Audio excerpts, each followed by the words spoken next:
Okay, can I have everybody's attention? If you're still eating, stop. No, teasing. Continue to eat. I am Dan Crank from the Lindenwold, Hamilton, Fairfield, Kiwanis. I've had a couple people ask me if I'm Jason Crank's younger brother. I am not.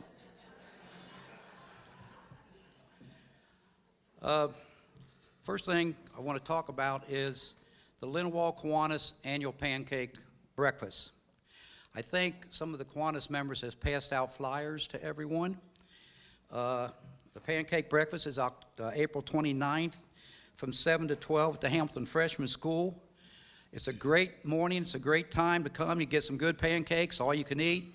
And not only that, over the years, people come and they just sit around and talk to each other. It's kind of like a good time to get together and see people maybe you haven't seen for a while. So try to make that event. It's one of our biggest fundraisers. So try to make that event if you can. I am here representing Gary Johns, who unfortunately is forced to spend the month of February in Florida. So thank him for that. Appreciate him. I think this is my fourth or fifth time of having the honor of opening the meeting for the Rotary Club. And I say honor because the work that they do for our community is well rewarded, and we appreciate everything the Rotary does for the city of Hamilton. Like I say, I've done this 5 times, I believe. And Bill Hartford always asked me to keep the prayers short. So in memory of Bill Hartford, I'm going to do that. So if we could all stand.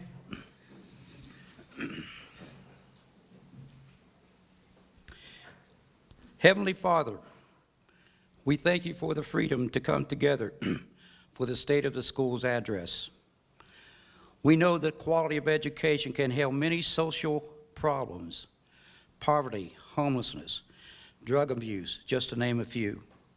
We thank you for our school administrators, teachers, school board members that work daily to see our students get a good education. Teachers today face many challenges that were not prevalent in years gone by. We ask that through your grace and goodness, you bestow on all the teachers our sincere thanks for all they do for our students on a daily basis.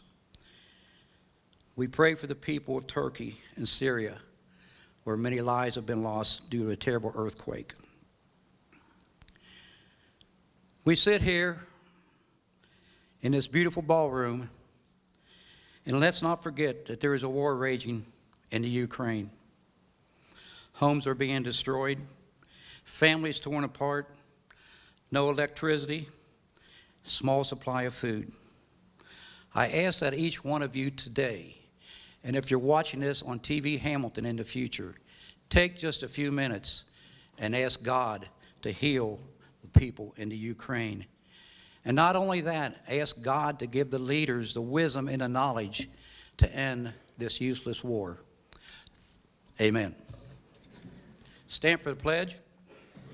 I pledge allegiance to the flag of the United States of America and to the republic for which it stands, one nation, under God, indivisible, with liberty and justice for all. Dan, I got 1 second before I sit down now if you want. I'm on time, Dan. I want to tell a real quick story. You're not going to believe it.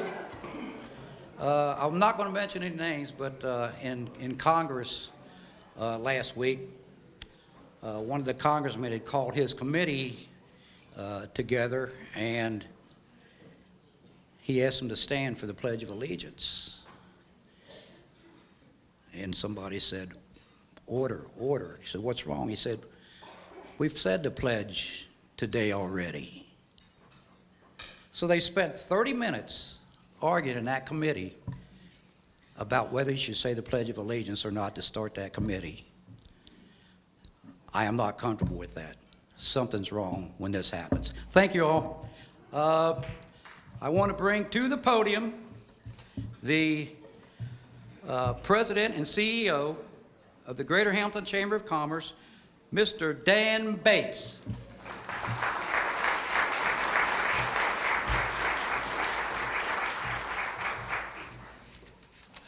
Thank you, Danny. Morning, everyone. Well, good afternoon now. Welcome to the annual State of the Schools Red Carpet Luncheon. I want to start by thanking our Chamber Centennial sustaining sponsors for their ongoing support. They are Auto Express of Hamilton, Barclays, Business Breakthrough Advisors, Butler Tech, the City of Hamilton, First Financial Bank, Kettering Health Hamilton, Mercy Health Fairfield, U.S. Bank. Thank you.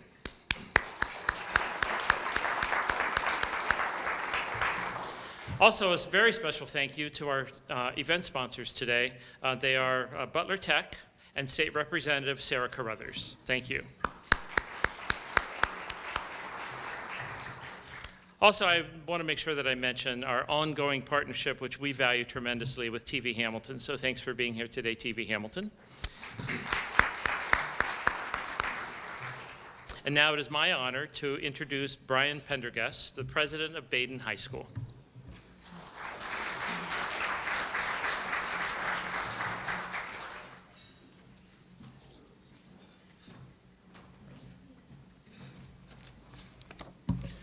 Good afternoon. I'd like to thank Rotary Club, Linaloa Kiwanis, and the Greater Hamilton Chamber of Commerce for the opportunity to speak with you today. It's always an honor to participate in this event. Students in Butler County have excellent educational opportunities and options. As the only Catholic high school in Butler County, we play an important role in the educational landscape. Even though we're a Catholic school, we accept students from all faiths. About 80% of our students are Catholic. It's our mission to inspire young men and women to achieve their personal best, live their faith, and lead the future. And we take that mission to heart every day. Every student has God-given talents and gifts. Each one will excel in different areas. We try to structure our curriculum to allow students to find their interests and develop their skills to build a foundation for success wherever that leads them in the future. We have students who need academic support, and we have students who excel academically way beyond anything that, I'll only speak for myself, anything I would have taken in high school. But regardless of a student's academic ability or their future goals, we have a wide variety of classes to try to challenge them to achieve their personal best. We have students who have a passion for art or music or technology, the theater, engineering, business classes, or many of our core courses, and we offer a wide variety of classes in each of those areas. We continue to add AP and CCP courses to allow students to earn college credit while they're in school at Baden. Serving God, serving others is the motto at Baden High School, because faith formation is our #1 priority. We live out that motto through religion classes, our retreat program and Christian service program, and our mission trips.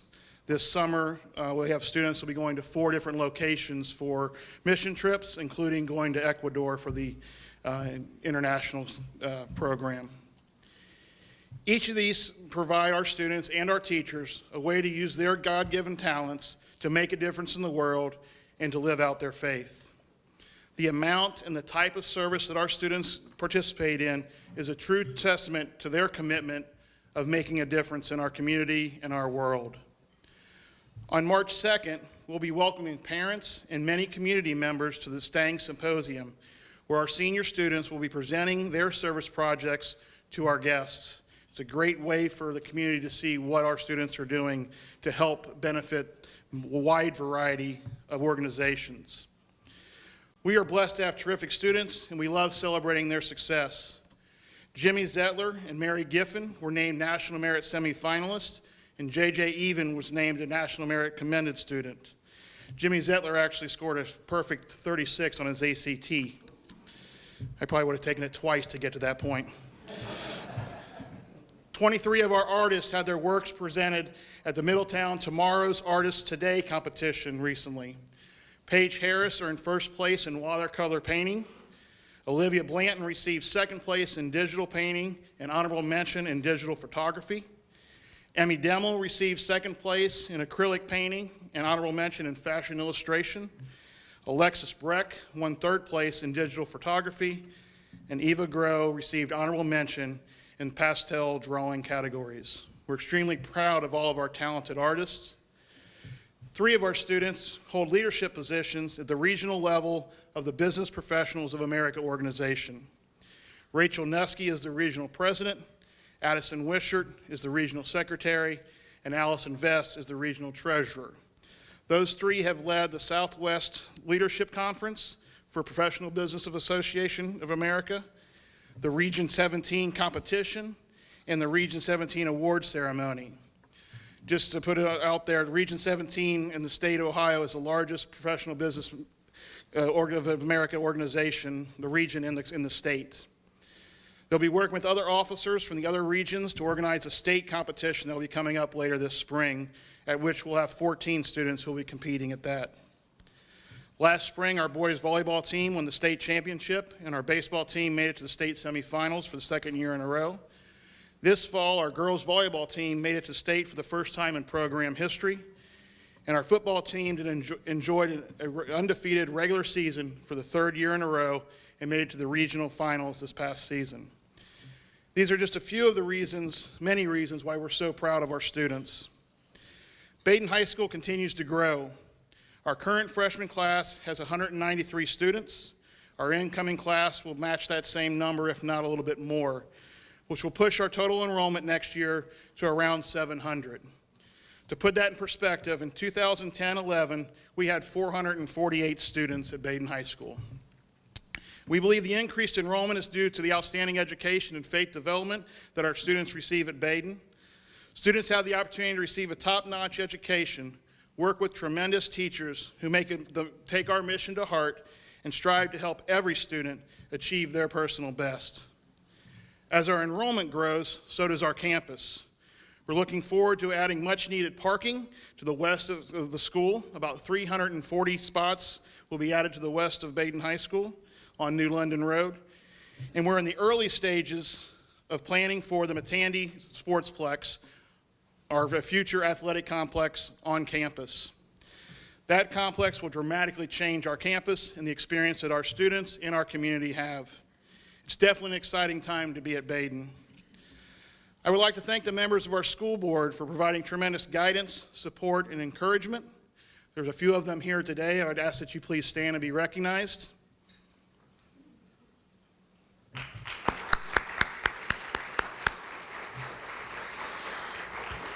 Their vision and leadership have made a huge difference in our school and in our future.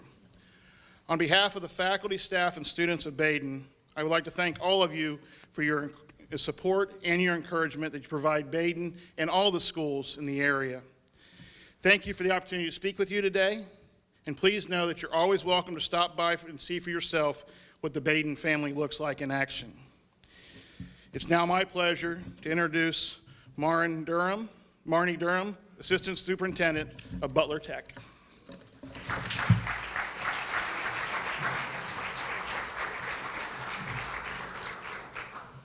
Good afternoon, everyone.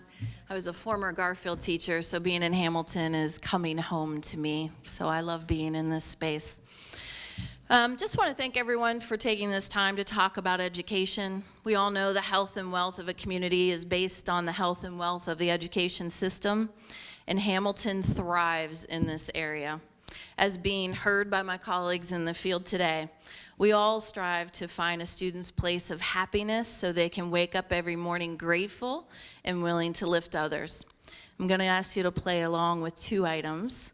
First of all, I want you to think about your happiness number on a scale of 1 to 10 for place of happiness in the world. 10 being the happiest you believe you could ever achieve. So take a minute and think about your number. And then also on your tables is the Butler Tech Passion, Purpose, and Impact tent. And inside there, you'll find Genius. So after you think about your happiness number, look at that list and find your genius. So take a few minutes to do that.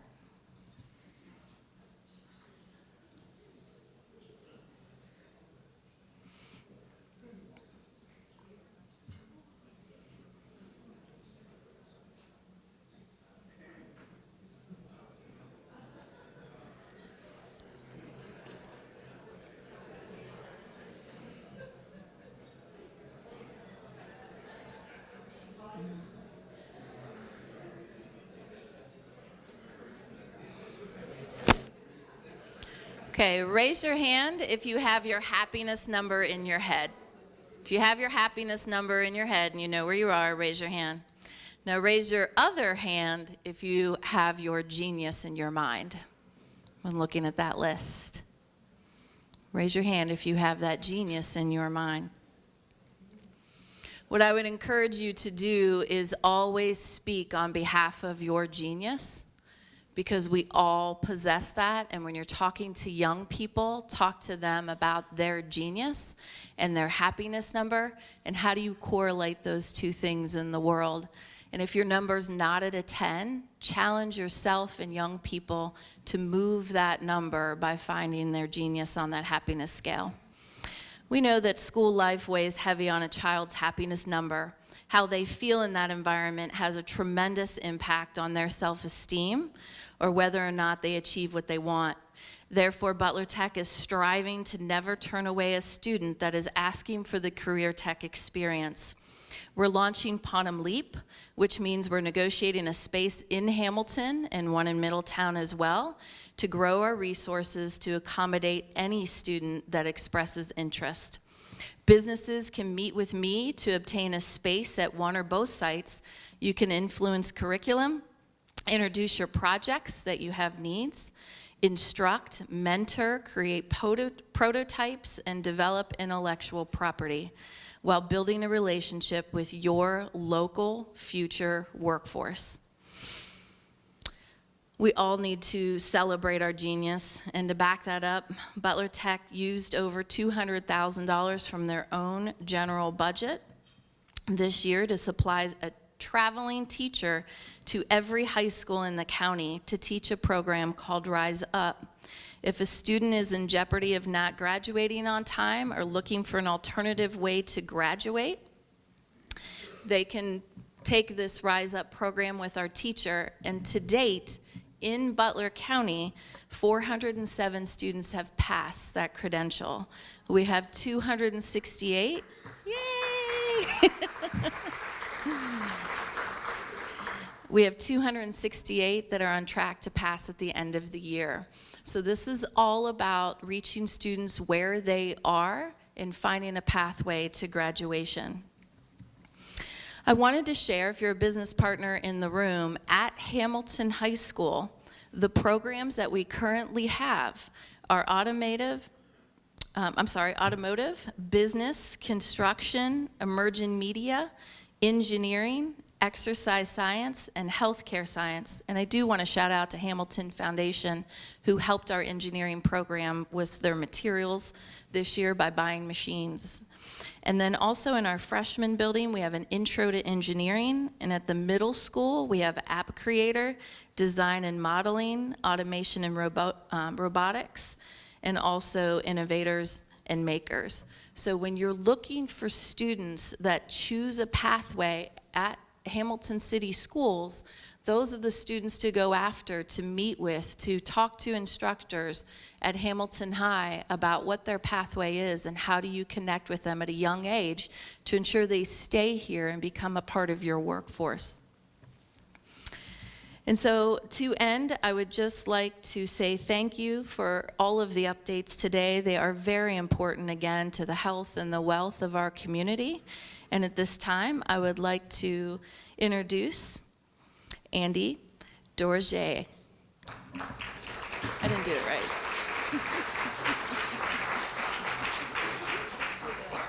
I just like to say Andy from Miami and skip the last name. She was really close. She was close.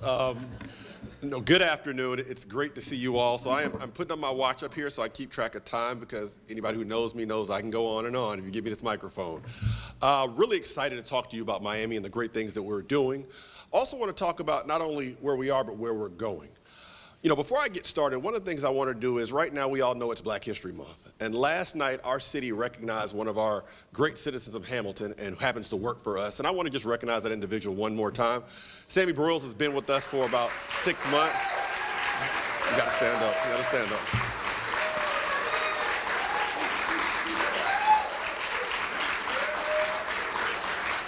You know, I'm so fortunate to work with the people I work with, but he just goes above and beyond. In the short time he's been with us, he has already transformed how we do things, how we engage the community. We're so excited and happy about the work he's doing. So when we talk about what we're currently doing at Miami, you know, our big pillars are how do we advance access? How do we think about how we better retain our students? And then how do we engage our community to make sure that what we are doing makes sense, it's relevant, and valued? And so when we think about those three prongs, access first being, how do we make sure more students, more learners have the opportunity to a high quality Miami education? A couple of things that we've done recently that have had some great success.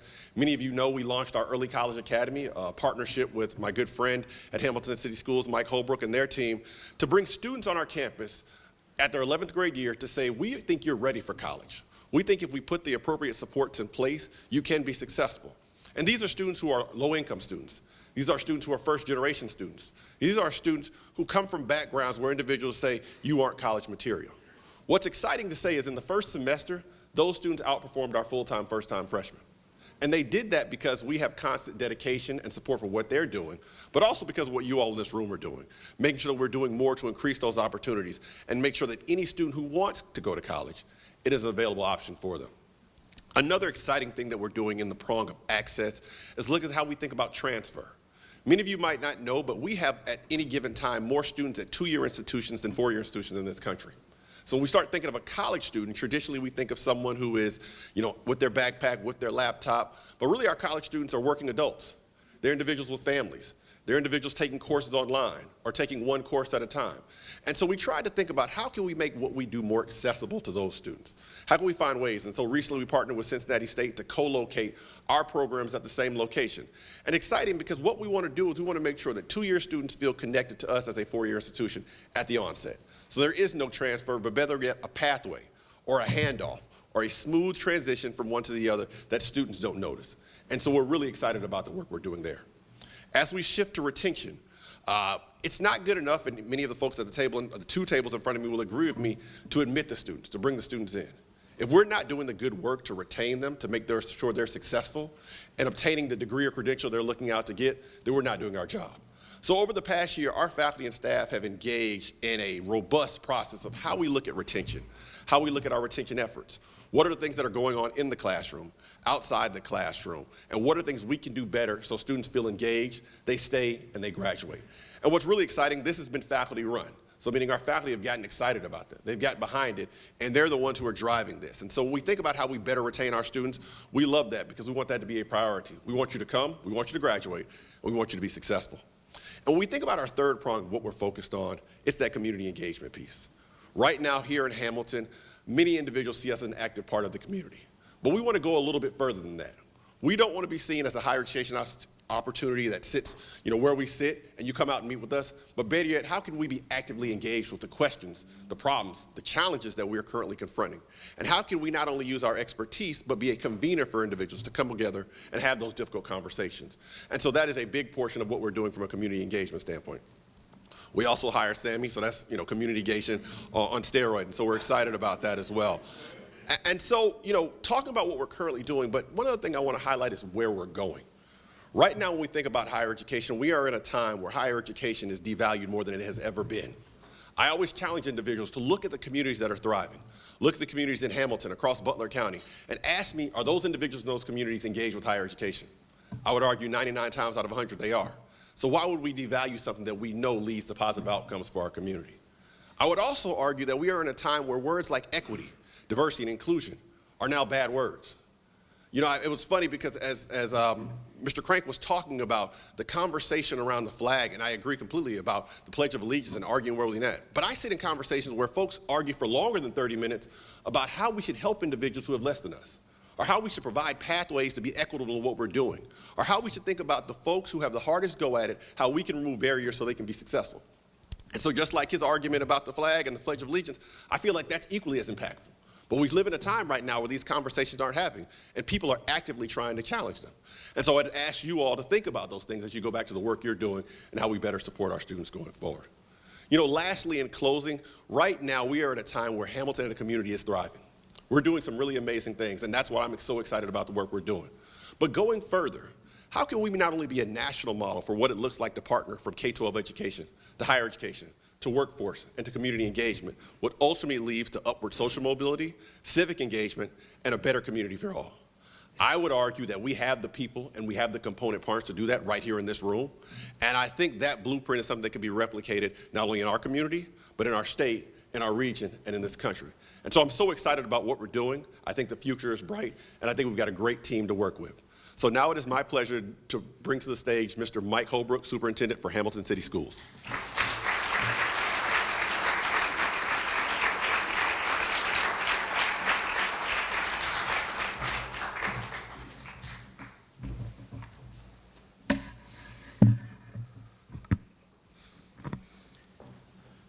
Just the volume of people in this ballroom tells me how important education is to this community. This is usually the largest event that Rotary has every year, and I think it's because the focus is on education. And don't mistake the fact that the renaissance that's happening in Hamilton is directly related to education, as Andy mentioned. First of all, I'd like to take time to personally and publicly thank Ian Fitton and the Fitton Center for hosting us today. At least this is my first time that we've had this here. Ian, thank you and your staff for doing that.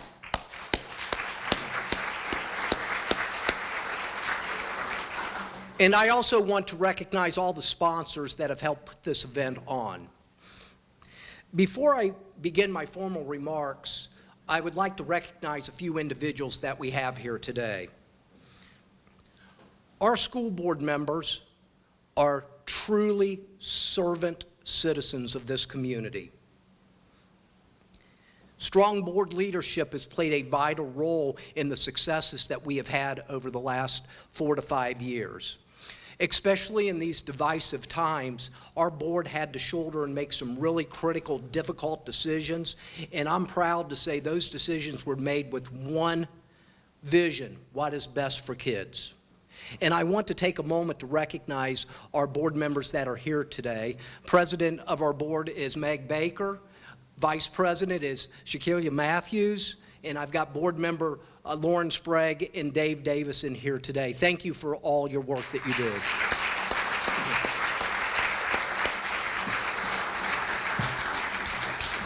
We also have a number of educators and district support staff here today, and I'm up here and I just want to say it's a privilege and honor to work with you each and every day. You're extraordinary leaders, leading in uncertain and quite unprecedented times, and your leadership is valued every single day. Most of our 1,200 employees are in classrooms working with students right now. But those individuals that are here today, could you please stand and be recognized? You guys got to stand up.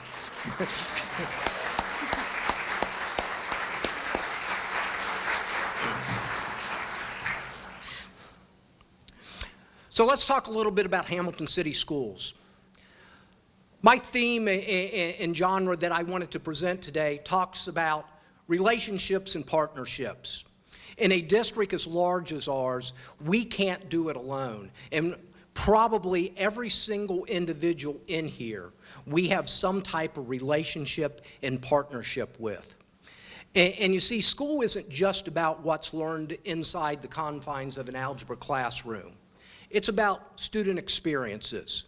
And those experiences don't happen without the relationships that we have in the community. So the first thing I would like to do is that sit and think about that as a child. Think about where your best and most impactful learning has come from. It's through a relationship. It's through an experience. And one of the things that we've really tried to do in Hamilton City Schools is expand the experiences and exposure for our students.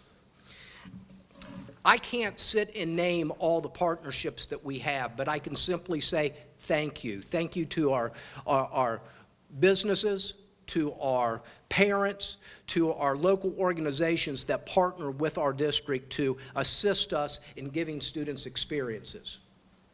With that being said, I have highlighted a couple experiences and partnerships that I would like to focus on today. And the first is our parents, and it's often one that we overlook in recognizing. Parents are a critical group in the relationship between school districts and students. And it puts a smile to my face every Friday night when I see volunteer parent groups at our football games, at our band concerts, at chaperoning a dance, or simply coming into a classroom to read to a group of students. Those experiences are something, and those relationships are things that we need and welcome, because it's all about the experience and it's about the partnership. I'd like to thank the city of Hamilton in particular. I told you I was going to mention you today. Joshua Smith and the whole city council, they have been a pleasure to work with our city. And there's a lot of things that we can do as a district and a city together. And I can remember one of the first meetings I had with Joshua. The thing that I said to him is that, we need the city, and the city needs us, and there's no way of escaping that. So how can we work together to make things positive in all areas? And I think we've done a good job with that, and I look for that to continue into the future. We have over 300 students right now interning or volunteering in local businesses in this area. Right now, 300. We don't get that without the cooperation of our local businesses. And we went out, pounded the pavement to start that process about 1.5 years ago. And that is an experience, and I don't know where that leads, but I do know this. Students learn an awful lot from those experiences. And we're going to continue to expand that because it's good for the city, it's good for our students, and once again, it's exposure. I also want to mention John Gaduli, the Hamilton Foundation, and also all of the folks that help finance the annual scholarships. Those scholarships in dollars for our kids many times is a situation where if that scholarship isn't offered, they may not pursue education beyond high school. And so without that support, without that partnership, some of those opportunities would not be there. A couple Saturdays ago, I had the opportunity to attend a 17-strong breakfast. And one of the things that the school district was honored with receiving was we received the Nonprofit of the Year award in Hamilton. And that's really exciting because it just shows how far we've come in building that relationship with our various communities. If you think about it, we have 13 buildings, we have 9,000 students, we have 17 neighborhoods, and managing that and making an impact throughout all of those is significant. Our administrators, our teachers, our employees are out doing things on a voluntary basis after work, in the summers, in the evenings, in those neighborhoods, and we're starting to see the difference in the impact that they're having in students' daily lives. Butler Tech in Miami, your significant local educational partners, and you stole some of my thunder, the various programs that we offer at Hamilton High School that are affiliated and assisted through Butler Tech. I thank them for that because once again, it's opportunity. Andy, the entire Early College Academy. It was something that we sat down, 2 years ago in my office, right when you came on board, and let's do this. There's no reason we don't do this. And we have students that at the end of next year will be graduating from high school and have an associate's degree.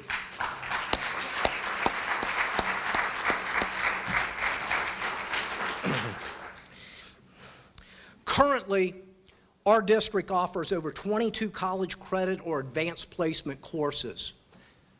This calendar year, students at Hamilton High School have earned over 2,500 college credits that they're going to take with them to college. 2,500. And that's an outstanding number. We also offer additional experiences for students in the visual and performing arts, and we have one of the widest and most comprehensive visual and performing arts programs in Butler County, and we're really proud of that because once again, you have to find a genre for every student. And you may not be able to do that, but we've got a pretty broad spectrum that we're working with. I'd also like to thank, in working together with our private and parochial partners. The daily transportation to the various schools that we provide to them gives one opportunity for us to work hand in hand and work together with that.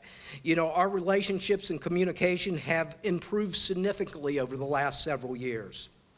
This past November, Hamilton High and Baden High finally came together, and we played for the first time since the merger of Hamilton Garfield Taft High School in 1981, a high school varsity basketball game.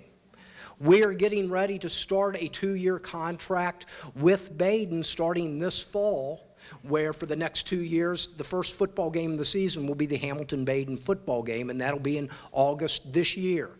Those relationships are good for the city. They're good for our kids, and they're good for the community, and it's time that we let whatever differences we have, they need to be put back there and do what's best for the city and for the kids, and we're glad to be a part of all of those things. Be it a 4-year school, a 2-year school, college, a 2-year school, military, or workforce ready, we are here to prepare students for their next steps. I'm tired of the What Now diploma. And what I mean by that, we have a lot of students in the past that got a diploma and it's what now? Our job is not to tell and dictate the future of a child. It's to give them options. I want every student to have multiple options upon leaving high school. And that is our goal in our district. That is a goal not just at the high school. That starts the minute they walk into our 5-star preschool programs all the way up through our high school. And so, once again, it's a comprehensive education when someone leaves here. I believe in the phrase, you win with people. I've never seen a great organization with poor employees. I've never seen a great city with unfriendly people. We have all the components to be successful here in this district and in this city, and I am just humbled to be a small, small part of this. As we move forward, we look forward to our continued relationships, and I thank you for your time and support, and go Big Blue.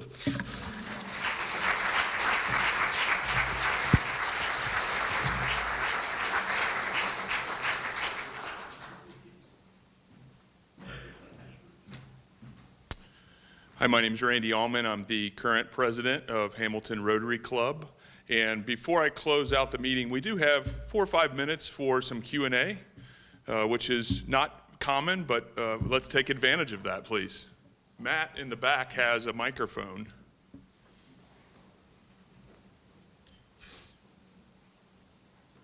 Somebody has a question.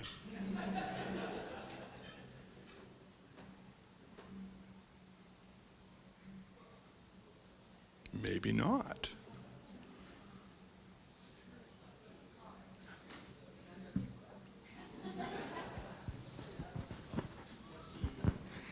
Yvette Kelly Fields, Miami University Regional Campuses. And my question, and any one of the presenters can answer this because I know everybody's went back to their seats, but I really like the way that the last speaker spoke about the ecosystem of education and the idea that Dr. Georgiaye spoke about in terms of being a blueprint.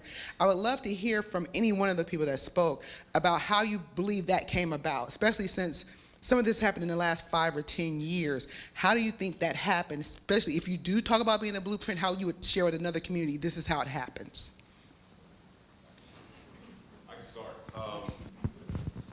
You know, I think it starts with collaboration. I think it starts with sitting down with the different stakeholders and the different individuals in the community and talking about where do we want to go, and then what are the things we need to get there, and then how do we bring them together.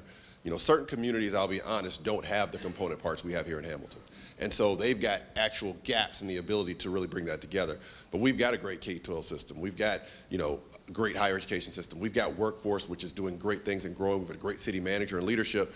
And so we've got everything we need. So really it's just about us coming together, being at the table and saying, we've got this common goal. Now how do we work together to get there and move forward? But I think the biggest thing is collaboration, conversations, getting together and saying, this is our goal or North Star, and how do we go from there?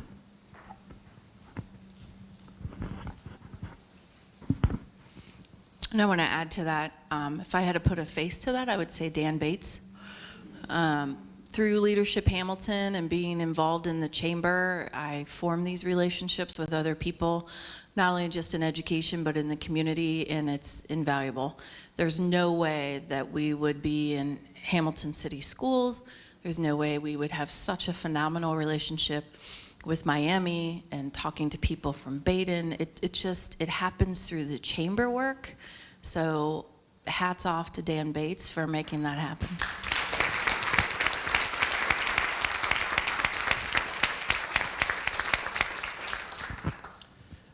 I think everything that was said is accurate, but I think the biggest piece is recognition. You got to recognize what your needs are and then act upon that. And I think that's probably sometimes the biggest barrier, is the fact that we all have blind spots and we all have different experiences. And from that point, if you sit down and have collaboration and gain understanding and gain knowledge, you can then develop something that is meaningful for everyone. But I think you have to understand what is needed and what you do have and what maybe you don't have, and work from that point. I think that's a really important component to all of this.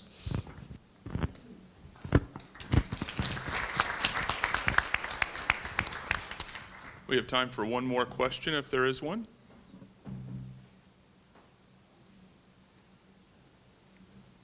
Okay, it looks like they've done their job since there's not a lot of questions. Everybody's very clear. I will close with this. As I reflect on today's meeting, we're in good hands. We're in good hands with the education leadership of our community. We're in good hands with the teachers of our community, and we're certainly in good hands with the student outputs of our community and the things that they will contribute to the greater Hamilton community in the years to come. So we're in good hands. Thanks to all the educational leaders for being here today. I do have one announcement before I close. There's some upcoming chamber events, 2 of them. March the 2nd is the Mix It Up, hosted by Inspiration Studios. And the second one in March 23rd, is the Champions of Diversity Red Carpet Luncheon. Hope you can make both of those events. Thanks for being here, and have a great Thursday.